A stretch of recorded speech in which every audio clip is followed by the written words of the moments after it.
Come lá e regozija-te em faces de Adonai teu Elohim. Escreve sobre as pedras todas as palavras desta Torá bem claramente. Moshe, com os ministrantes, os Levi, fala a todo Israel para dizer: cala-te e ouve, ó Israel. Neste dia tu és o povo de Adonai, o teu Elohim.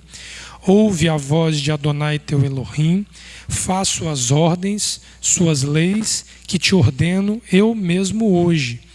Moshe ordena ao povo nesse dia para dizer: estes ficarão no monte Gezirim para abençoar o povo, a vossa passagem do Iarden.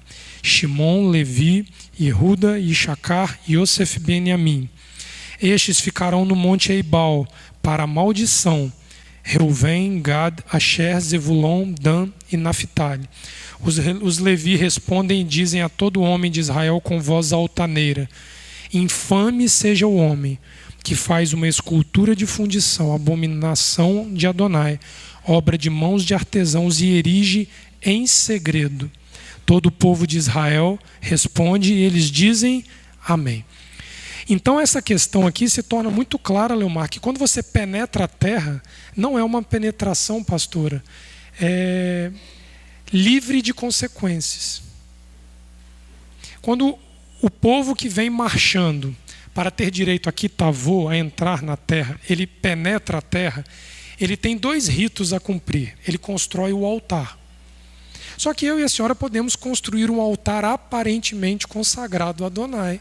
E isso passar, Leomar, abaixo do radar das pessoas ao redor. Mas você precisa, além de consagrar um altar e entregar as suas ofertas como Abraão fez, você precisa passar entre o Monte Ebal e o Monte Gerizim. Ali você define o curso da sua vida. Porque o texto vai dizer claramente, verso 15: infame seja o homem que faz uma escultura de fundição, a abominação de Adonai, obra de mãos de artesãos, e a erige em segredo. Quando você disser que você aceita o rito, eu quero seguir Adonai, você está fazendo ali um voto, um juramento no qual você e eu não temos como desfazê-lo em nossa vida. Ou você vai até o fim, ou você morre tentando cumpri-lo. Essa é a premissa. Não existe, pastora, eu olhar, começar a ver que o caminho é difícil demais e retornar. Esse é o conceito de apostasia.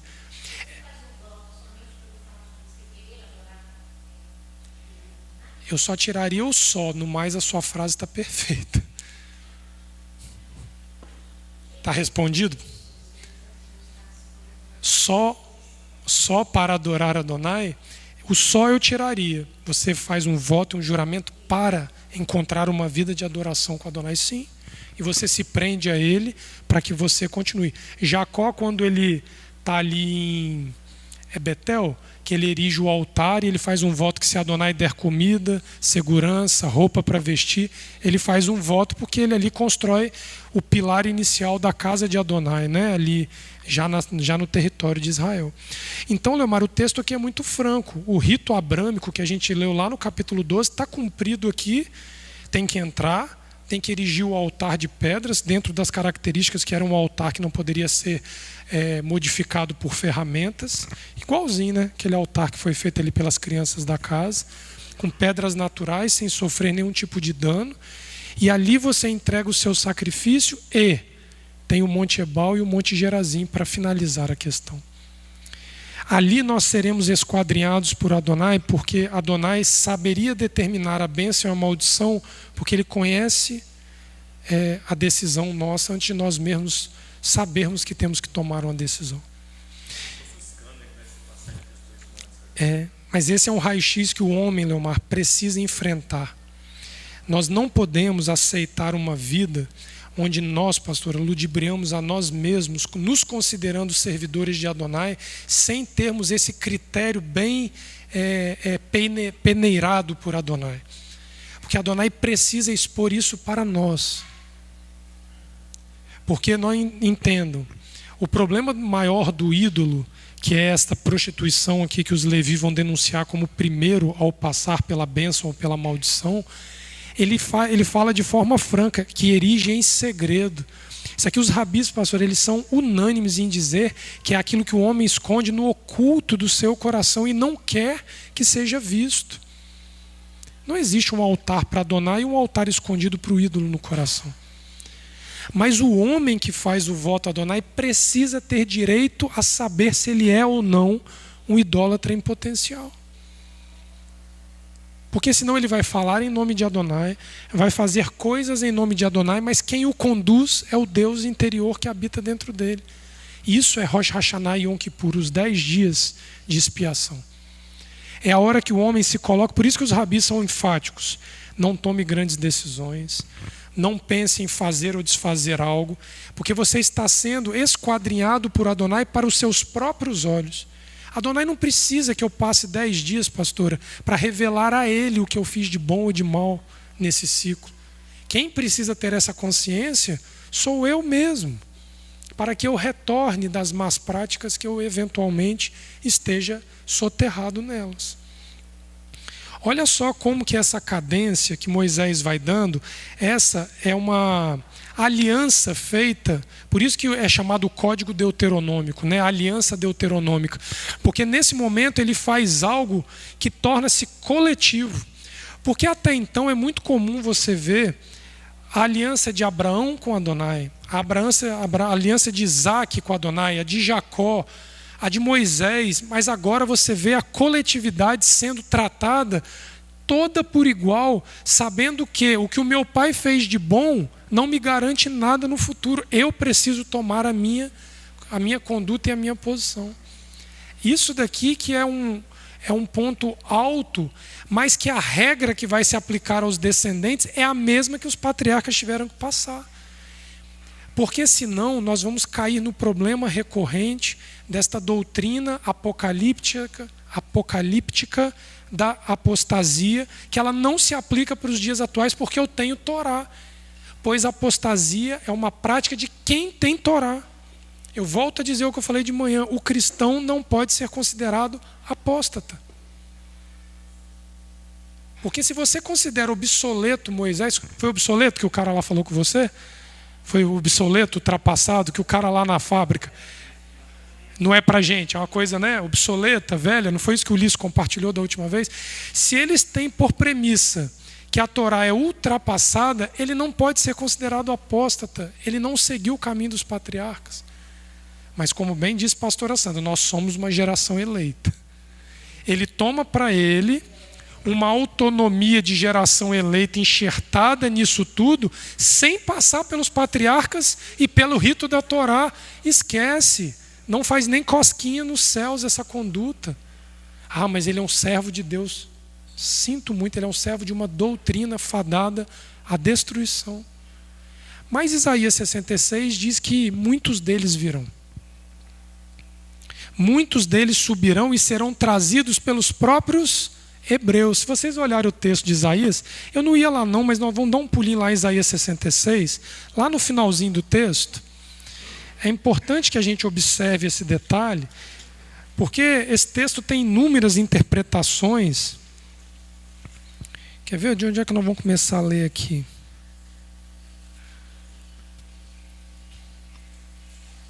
Aqui, ó, é isso mesmo, do verso 7 em diante.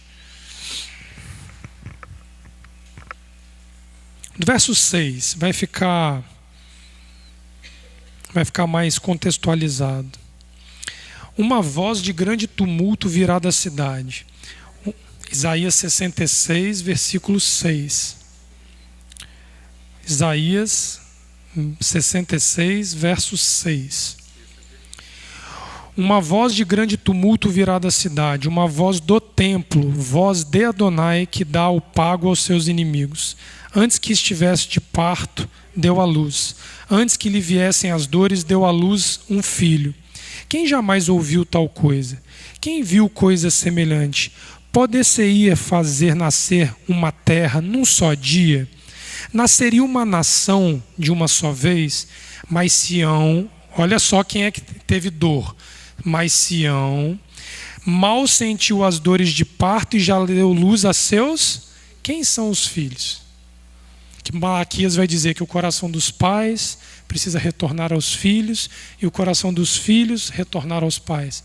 Senão, a casa de Davi, esses que dizem ser filhos de Elohim por meio de Yeshua, mas um Yeshua não alinhado aos patriarcas, um Yeshua não alinhado à Torá por si só. Mas de Israel vai vir alguém que vai gerar esses filhos. Abriria eu a madre e não faria nascer, diz o Eterno? Faria nascer e fecharia a madre, diz o teu Elohim. Regozijai-vos com Jerusalém, alegrai-vos por ela, vós todos os que a amais, encheia-vos de alegria por ela, todos os que por ela pranteastes, pois mamareis e vos fartareis dos peitos das suas consolações, sugareis e vos deleitareis com a abundância da sua glória.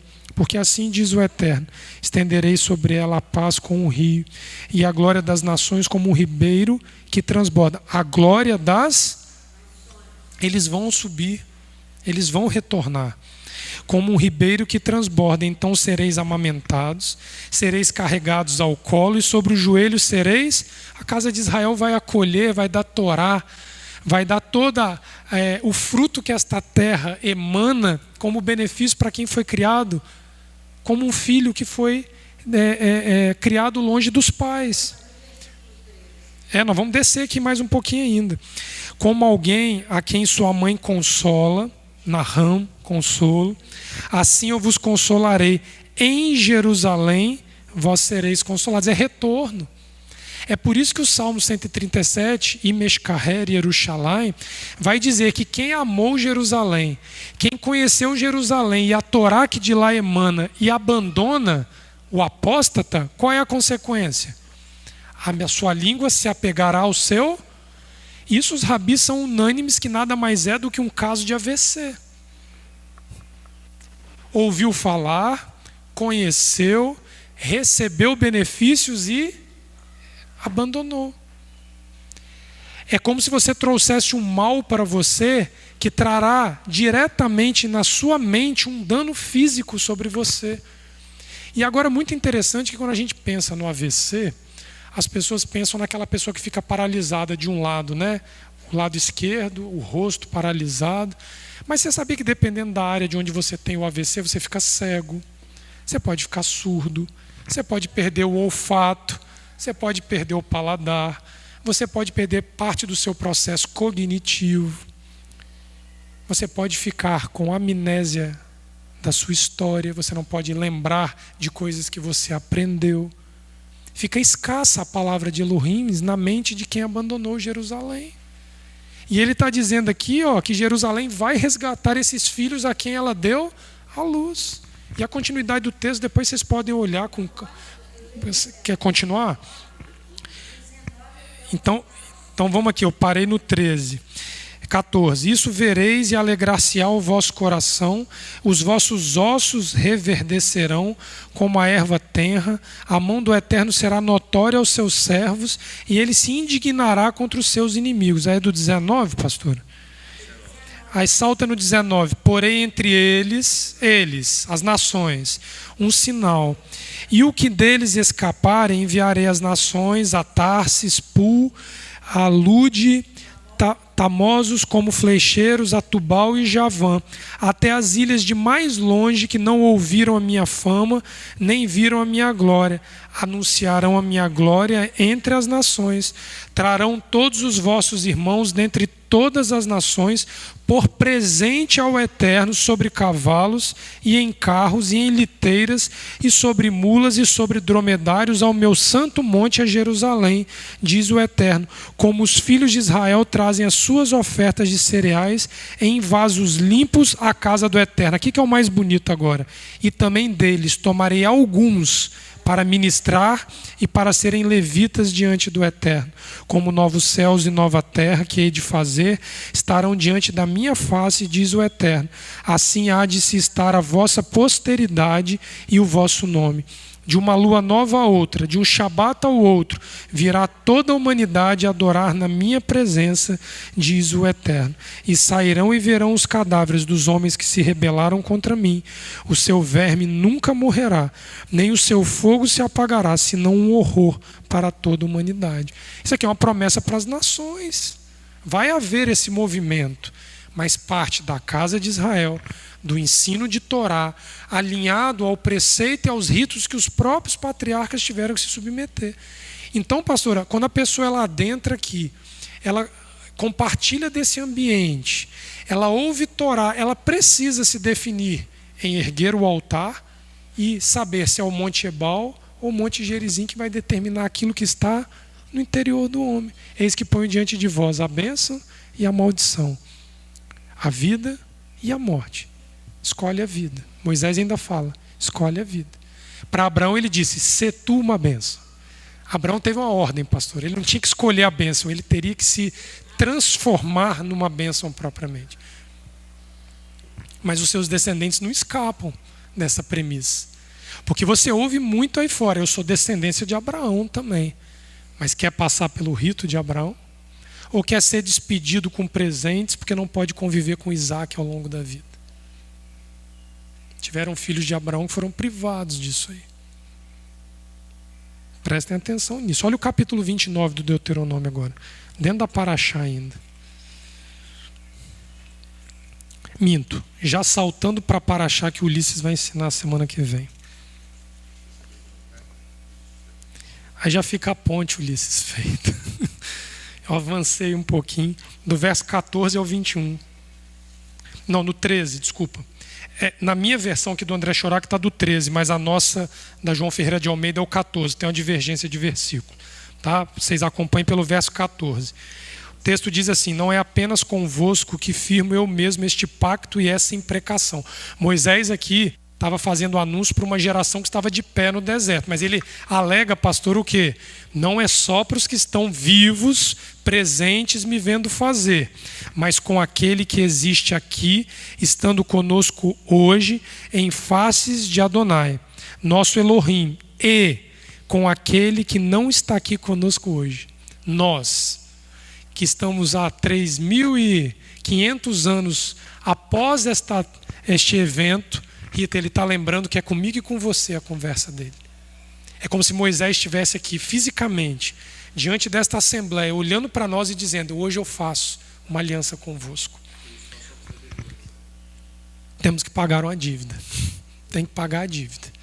Sim, sabeis onde habitamos, em terra de Misraíms, onde passamos no seio das nações, lá onde passastes. Viste suas abjeções, suas imundícies, a madeira, a pedra, a prata, o ouro que estão com elas, a fim de que não haja entre vós, olha só que coisa linda, pastor, isso aqui, a fim de que não haja entre vós um homem, ou uma mulher, ou um clã, ou um ramo, cujo coração apostate hoje de Adonai, nosso Elohim, para ir servir os Elohims dessas nações, para que não haja entre vós uma raiz que frutificaria a cicuta e o absinto. E assim, ouvindo as palavras dessa imprecação, ele se abençoaria em seu coração para dizer, a paz será para mim. Sim, eu irei de acordo com as teimosias de meu coração, para devastar a saciada e a sedenta. Isso aqui tem uma briga dos rabis com essa parte aqui, que uma parte dos rabis diz que este indivíduo, que mesmo ouvindo estas palavras, ele toma para si que ele tem uma ideologia própria de que ele está incluído na família de Elohim, ou seja, ele ignora o rito, ele ignora a Torá, mas ele cria nele, pastor, uma consciência, que aí o Eterno denunciou o nome dessa forma de viver, que é o estoicismo, que é você criar para você uma forma que ninguém penetra, onde você tem uma plena certeza de satisfação do seu próprio ser. Esse indivíduo aqui, Moisés está falando isso há 3.500 anos atrás, para devastar a saciada com a sedenta. Parte dos rabis diz, pastor, que este tipo de homem, ele é o homem voltado para destruir o justo e o injusto sem haver distinção.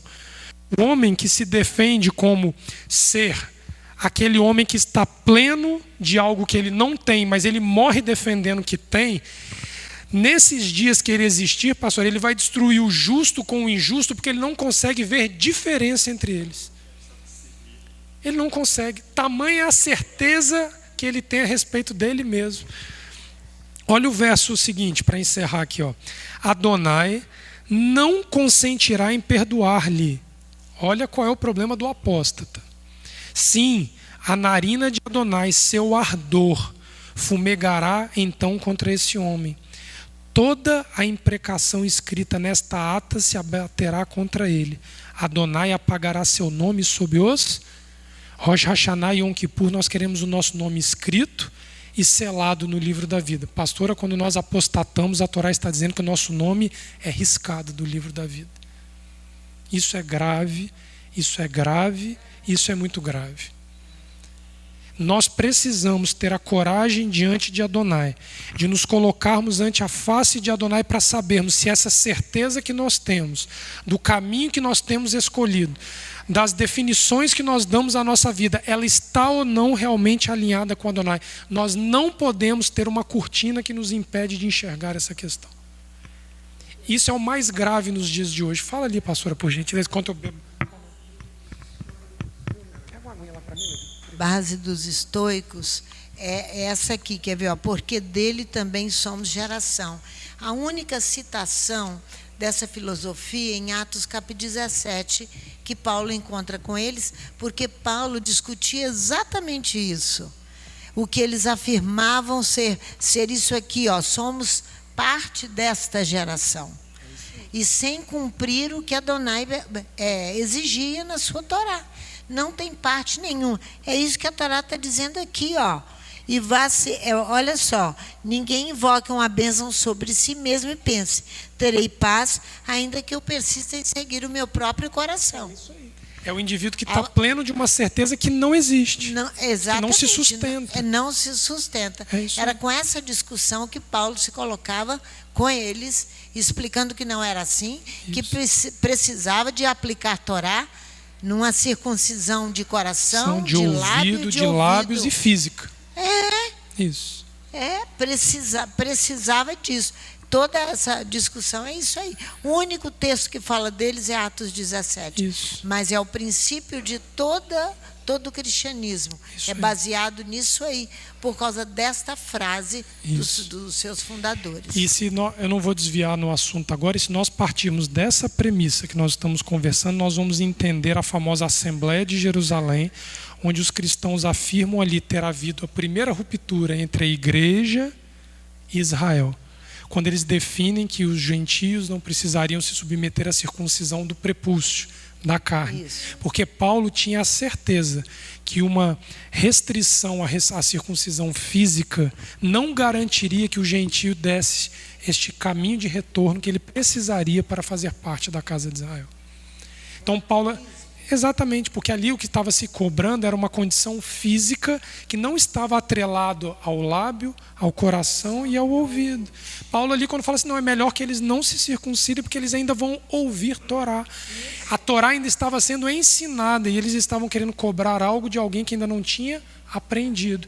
Aí a visão cristã entende como uma ruptura e um peso injusto e um peso que o gentio não é capaz de carregar. Primeiro ele precisa conhecer a terra, os benefícios da terra, ter a oportunidade de erguer um altar nesta terra e se esquadrinhar diante de Adonai para saber se o altar que ele levantou é um altar aceito ou não por Adonai. Se ali só tem Adonai para ser adorado naquele altar aqui dentro. Exatamente. Senão não tem ponto de partida com a relação com Adonai. Ele não se envolve em casas que existam outros deuses habitando. Ele não se divide. Ele não se mistura com esse tipo de coisa. Não, Adonai não. Passa as páginas do capítulo 30 do Deuteronômio aqui. E olha só que interessante, Leomar, que quando Ulisses entrar nessa questão semana que vem, olha o apelo que Moisés faz ainda aqui na aliança. Pastor, é tão lindo ver Moisés tentando levar o homem ao retorno o tempo inteiro, para que ele não se iluda com o que ele já conheceu, que o que você já conheceu é o ponto de partida da sua vida para com Adonai.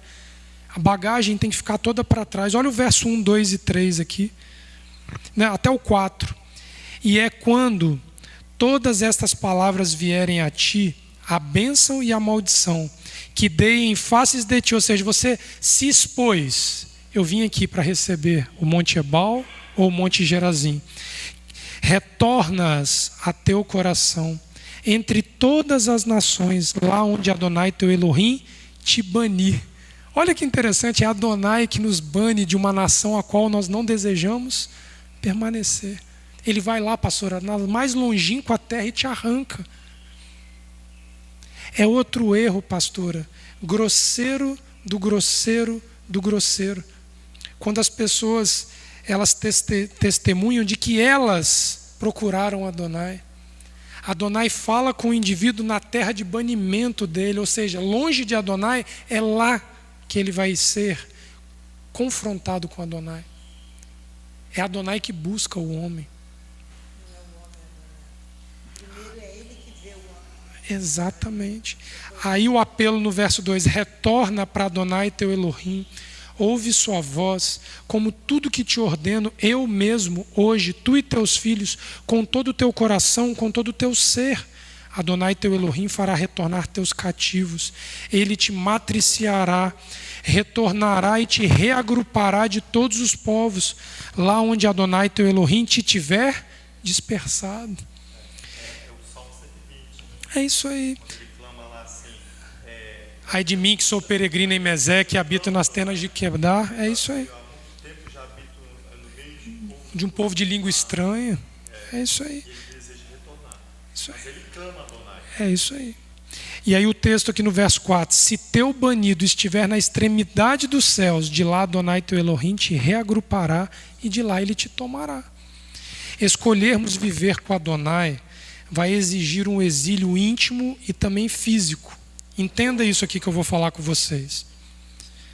Escolher viver com Adonai nos moldes que os patriarcas testemunham vai exigir um exílio íntimo e físico. Quando eu digo físico, é social e familiar.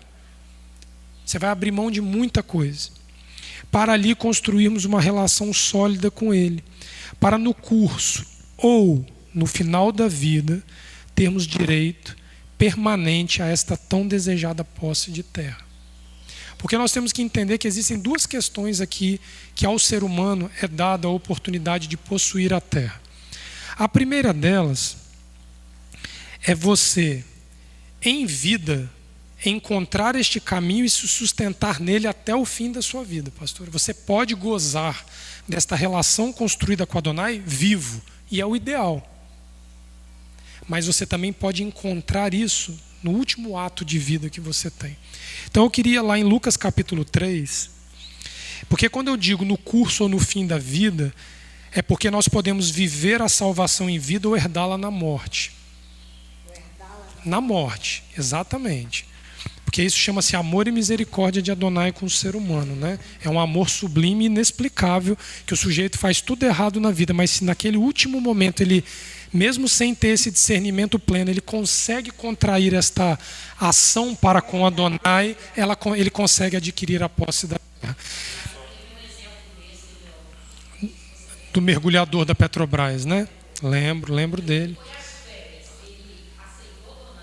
Ele disse sim para Adonai, aí ele falou, eu só preciso voltar para o trabalho e quando retornar eu estou aqui de volta, ele morre. Adonai sabia que ele não se sustentaria nessa, e recolhe para ele isso daí. Exatamente. E uma coisa muito importante que nós precisamos entender nisso daí, é que essa premissa de adquirir a vida nesse ato da morte, primeiro ponto que nós precisamos lembrar é que a posse de terra de Israel por Abraão, ela só se consolida com a morte de Sara. Tanto é que a paraxá chama-se Haye Sara, a vida de Sara, porque ali ela gera vida aos seus descendentes. Então foi o cadáver de uma mulher enterrado na terra, a certidão de posse da terra que Abraão pagou. Que até hoje é a confusão toda lá em Hebron, que fizeram a mesquita em cima do túmulo dos patriarcas. Lembre-se, foi a partir da morte de uma matriarca que o direito de terra se consolidou. Então esse vínculo entre a morte e o direito de posse, ele é muito forte. Ele é muito forte. Mas isso não pode ser para mim o alvo da minha vida. Ali era um pioneirismo em andamento. Era o primeiro ato. Ali era o ato inaugural. Tinha que ser algo extravagante da parte de Adonai. Mas olha só Lucas capítulo 3. Presta atenção nisso aqui, versos 21 e 22. Nós vamos olhar como que Yeshua, pastor, respeita essa cadência de forma maravilhosa. E aconteceu que, como todo o povo se imergia, sendo imergido também Yeshua, orando ele, o céu se abriu. E o Santo Espírito desceu sobre ele em forma corpórea, como uma pomba. E ouviu-se uma voz do céu que dizia: Tu és meu filho amado, em ti me tenho comprazido. Por que eu fiz questão de trazer a imersão de Yeshua aqui como ponto inaugural desse processo? Porque a imersão de Yeshua, ela vem num período onde João estava imergindo de forma coletiva. Se tinha um aqui que não precisava se purificar, era ele, porque não tinha pecado sobre ele, mas ele adere ao rito. Para que os seus seguidores entendessem que se ele aderiu ao rito dos patriarcas, porque a imersão é um rito da Torá, todos precisaríamos passar pela imersão. O caminho que Abraão tomou, se você é descendência de Abraão, você tem que tomar o mesmo caminho. Olha lá em Lucas capítulo 4, Yeshua de novo diante de um cenário que nós somos colocados a todos os dias, a todos os momentos da nossa vida. Olha só. Lucas 4, verso 1 e 2. Yeshua, cheio do Espírito Santo, voltou do Jordão e foi levado pelo Espírito ao deserto. E 40 dias foi tentado pelo diabo. E naqueles dias não comeu coisa alguma. E terminados ele teve fome. Alguém tem dúvida de que estava sobre ele o Espírito de Adonai? Qual era a chance dele sucumbir a Satanás, pastor? Mas ele se retira ao deserto e se permite passar pela esquadrinhação. 3 provas. 3 provas. Eu não vou entrar aqui no detalhe das provas, porque eu estou com o tempo estourado já em cima de mim. Ele se esquadrinhou face a face com Satanás. Aí quando Adonai nos prova, nós temos dificuldade em aceitar, pastor. Porque Adonai não tenta ninguém, diz o texto sagrado. Ele prova o homem. Quem tenta é o próprio homem e Satanás. E Yeshua se expõe a uma tentação. E nós não queremos ser provados entre o Monte Ebal e o Monte Gerazim. Vocês acham que tem alguma chance disso acontecer em vida? Não tem. Lucas capítulo 23, abre aí agora. Isso aqui nós vamos trabalhar um conceito interessante aqui agora, que eu fui pego de surpresa hoje às 4 horas da manhã com ele. Nunca tinha visto isso aqui, pastora Sandra. Mas também nós nunca tínhamos aprendido apostasia nesse patamar que a Adonai está exigindo da gente entender para a gente sobreviver, né? Olha Lucas 23, do verso 38 ao 43. Olha só que coisa interessante aqui. Yeshua na sua crucificação. Olha só, hein? Olha só que coisa interessante. Como é que nós vamos quebrar, pastor, aqui outro paradigma de problema gramatical da Torá, que, igual o padre fez com o Salmo 121, nós vamos ver aqui agora a situação. Olha só. E um dos malfeitores que estavam pendurados ao lado de Yeshua blasfemava dele, dizendo: se tu és o Messias, salva-te a ti mesmo e a nós. Respondendo, porém, o outro, repreendia-o, dizendo: tu nem ainda temes a Elohim, estando na mesma condenação, e nós, na verdade, com justiça, porque recebemos o que os nossos feitos mereciam. Olha, no último instante de vida, o reconhecimento do pecado e o discernimento entre quem era justo e quem era injusto.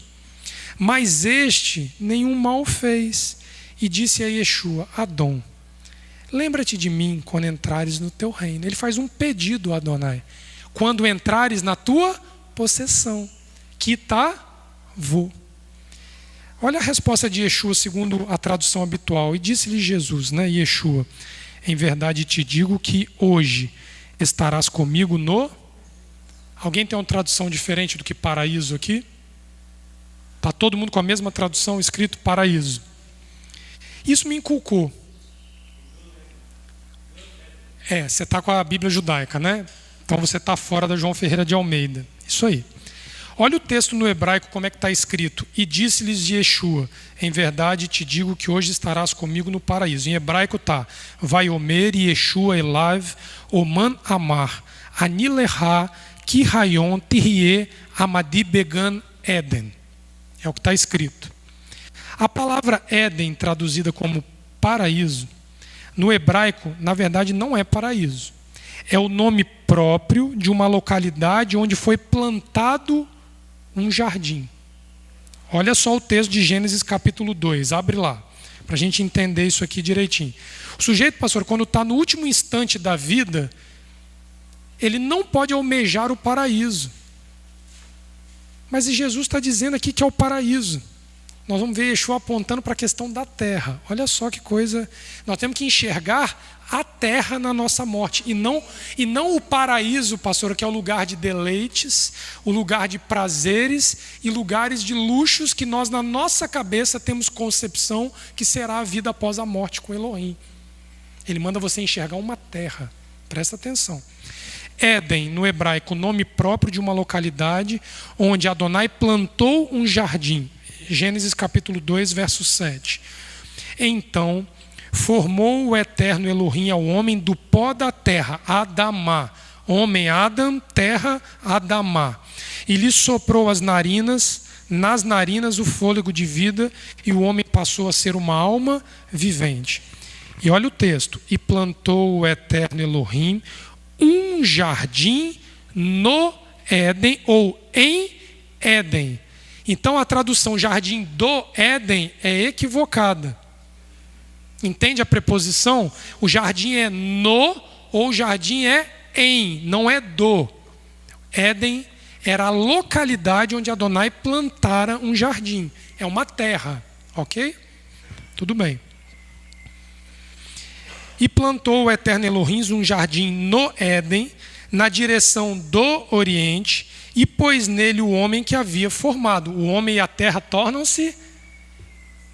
Quando o homem entrou na terra, que está... A penetração do homem no jardim do Éden é a penetração que a Paraxá Kitavô está tentando nos ensinar, que nós precisamos aprender. Do solo fez o eterno Elohim brotar toda a sorte de árvores agradáveis à vista e boas para alimento, e também a árvore da vida no meio do jardim, e a árvore do conhecimento do bem e do... Eis que ponho diante de vós a vida e a morte, a bênção. É ou não é a mesma história do Éden aqui? Kitavô é um prenúncio do retorno ao princípio do local onde nós estaremos face a face com Adonai. Aderir à aliança do Deuteronômio é nos colocar em rota para termos novamente, pastor, o direito adquirido de vermos Adonai face a face. Agora olha só. A palavra Éden, o nome próprio Éden, deriva da palavra Adanim, que significa algo delicado, algo deleitoso, ou algo, pastor, luxuoso. Olha onde é que está o cuidado aqui com as escrituras.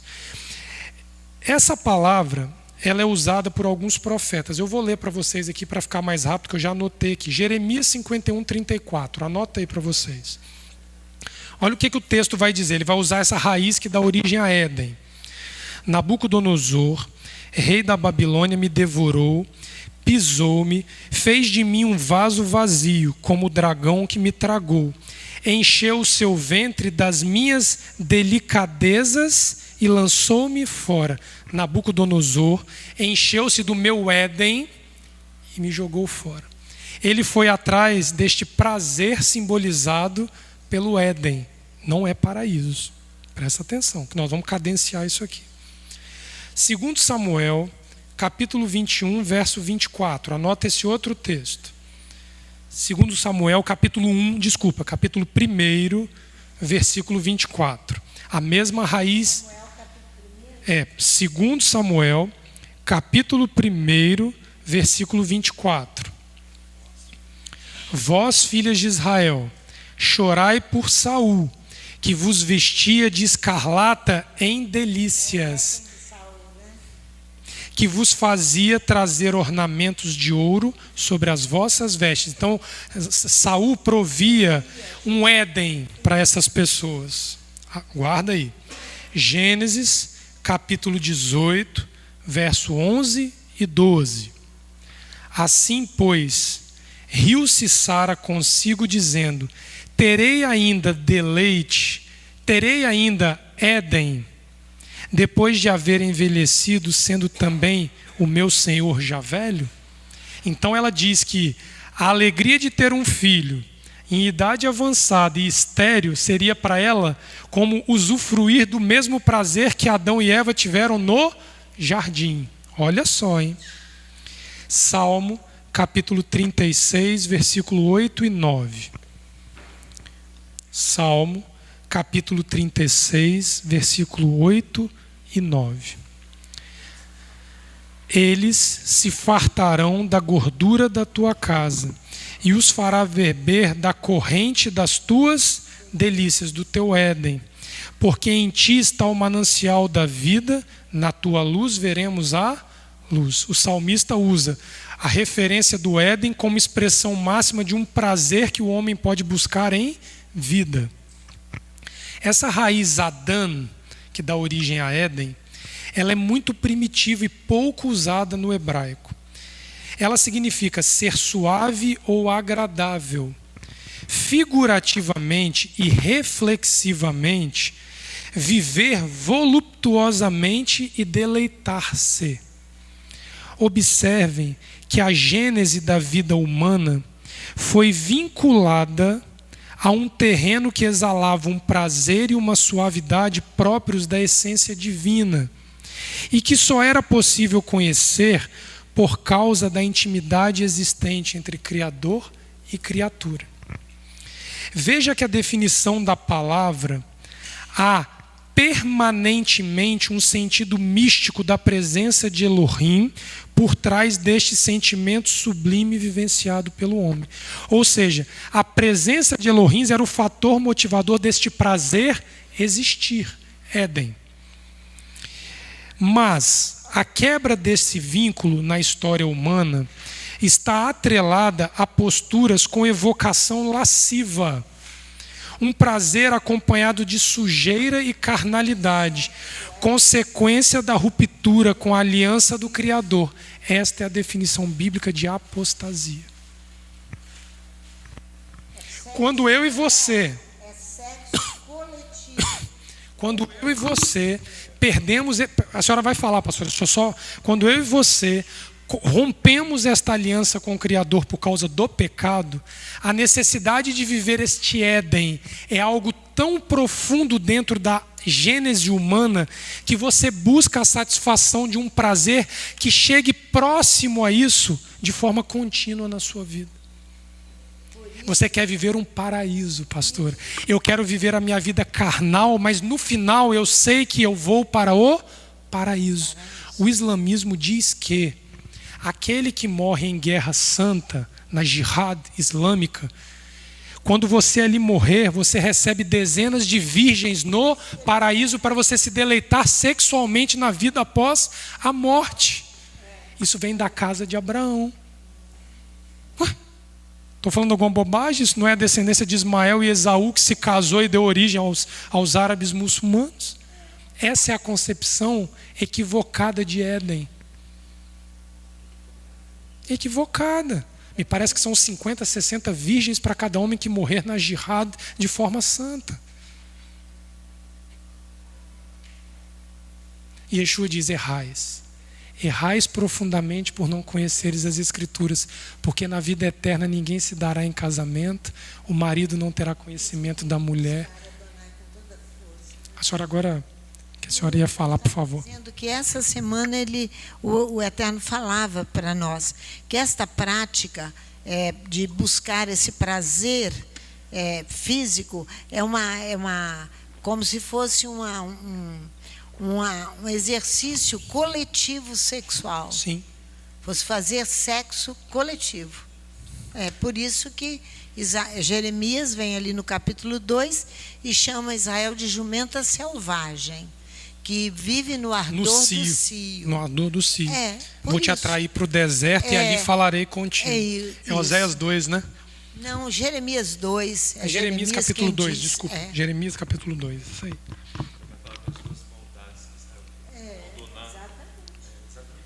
É isso aí. De água viva. O apóstata é, por definição, então, um indivíduo que busca suprir o prazer oriundo da divindade pelo seu próprio prazer. Ele cria para si uma lei própria para o reger, objetivando a autossatisfação a todo instante. Dentro desse conceito de Torá que estamos estudando, é um conhecedor da palavra de Elohim. Dentro desse conceito de Torá que estamos estudando, é o conhecedor da palavra de Elohim que ergue um altar no interior do coração para trazer sacrifícios a si mesmo. Por isso que tem que passar pelo Monte Ebal e pelo Monte Gerazim. Porque lá no interior você pode estar sacrificando para você mesmo. Ele aparenta ser temente e cumpridor dos mandamentos, mas no íntimo é regido por uma lei própria, com o objetivo de ter prazer em si, a autossatisfação. Segundo Timóteo, no capítulo 3, nos versos 1 a 5, o texto vai dizer assim, guardem esse texto.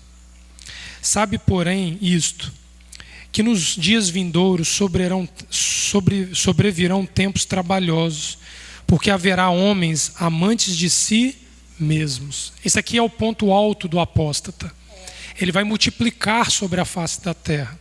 Avarentos, presunçosos, soberbos, blasfemos, desobedientes a pai e mãe, ingratos, profanos, sem afeto natural, irreconciliáveis, caluniadores, incontinentes, cruéis, sem amor para com os bons, traidores, obstinados, orgulhosos, mais amigos dos deleites que amigos de Elohim.